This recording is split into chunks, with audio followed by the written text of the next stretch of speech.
Coucou, c'est Matoubou. Aujourd'hui, je vais vous apprendre à faire le point bulle, aussi appelé bubble, bobble, noisette. Je crois que c'est à peu près tous les mêmes, peu importe comment on l'appelle.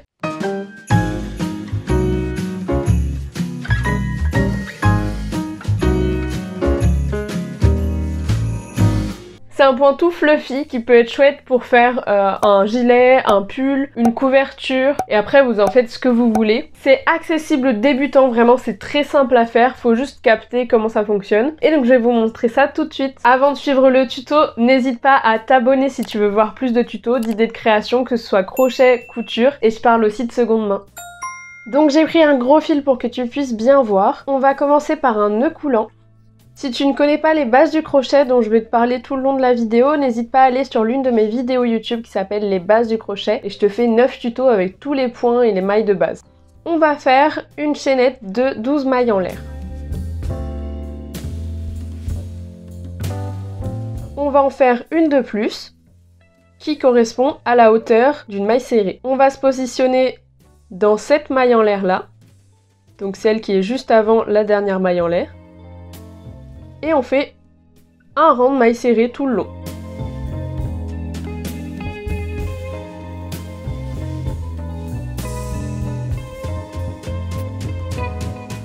Une fois qu'on a fait notre rang de mailles serrées, on va monter d'une maille en l'air, ce qui correspond toujours à une hauteur de maille serrée, et on tourne le travail. On va se mettre ici et on va faire une maille serrée.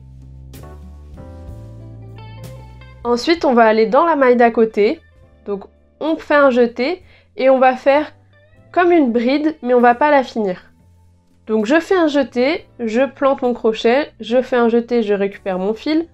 On a 3 boucles sur le crochet et on va passer seulement dans les 2 premières. Normalement, si on finit une bride, on passe dans les 2 dernières. Sauf que là, on va faire 5 fois des brides, mais qu'à moitié. Donc on fait un jeté, on passe dans la même maille, on récupère notre fil, on passe dans les 2 premières boucles. Donc là, on a 3 boucles. On fait un jeté, on passe dans la même maille, on refait un jeté, on récupère notre fil, on passe dans les 2 premières. Sans perdre sa boucle, c'est bien. À la fin, il faut qu'on ait 6 boucles sur notre crochet. Donc on repasse dans la même maille, on passe dans les 2 premières, et la dernière bride faite à moitié. J'ai envie de dire demi-bride, mais demi-bride c'est pas la même chose. Et donc là, on a 6 boucles. On va passer à travers les 6 boucles, donc on fait un jeté, on passe au travers. Et vous voyez, là, c'est le début de notre bulle. Bulle qui va apparaître de ce côté-là. Mais là, c'est plat. Donc, pour que ça devienne bombé, on va passer dans la maille d'à côté, on plante, et on fait tout simplement une maille serrée. Et voilà, notre première bulle est formée. Et donc c'est très simple, on continue de la même façon dans toutes les autres. Donc dans la maille suivante, on va faire 5 brides mais à moitié. Donc on plante, on récupère notre fil, on passe dans les 2 premières, on fait un jeté, on plante, on fait un jeté, on récupère notre fil, on passe dans les 2 premières. Et ça 5 fois.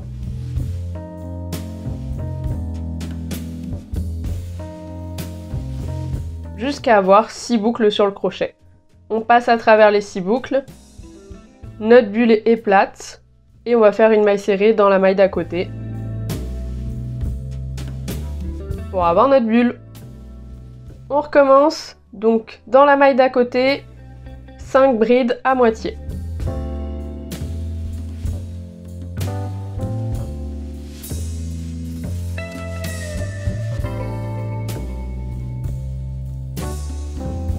Et une maille serrée.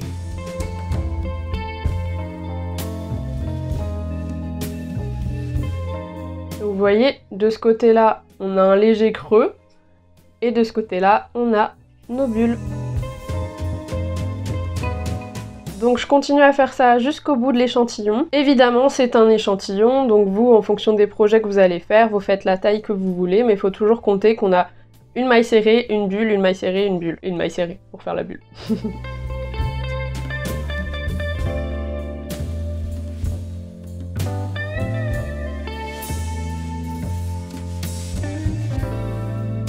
Bon, et là vous voyez, il me reste une maille en l'air. J'aurais dû au début faire 13 plus 1 plutôt que 12 plus 1, mais bon, c'est pas grave, c'est un échantillon. Pensez toujours en tout cas qu'une bulle s'accompagne d'une maille serrée. Donc là, on a notre rang de bulles, et pour que les bulles soient toutes du même côté, on va faire un rang de mailles serrées. Parce qu'en fait, si on continue avec un rang de bulles, les bulles vont se retrouver de l'autre côté. Ce qui est possible aussi, mais en général, c'est plus joli d'avoir toutes les bulles du même côté. Donc là, c'est très simple, on fait une maille en l'air qui correspond à une hauteur de mailles serrées.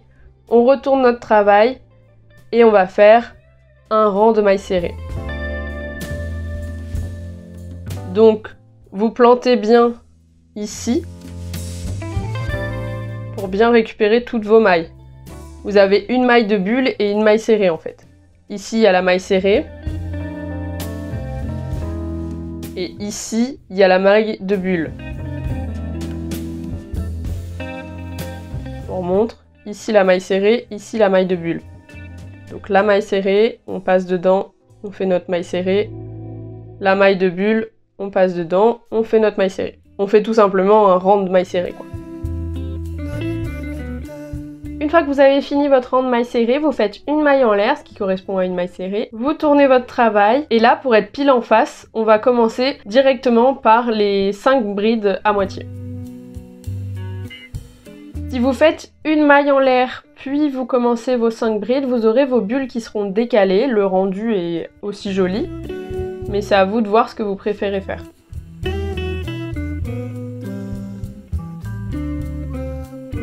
On fait la maille serrée pour former la bulle.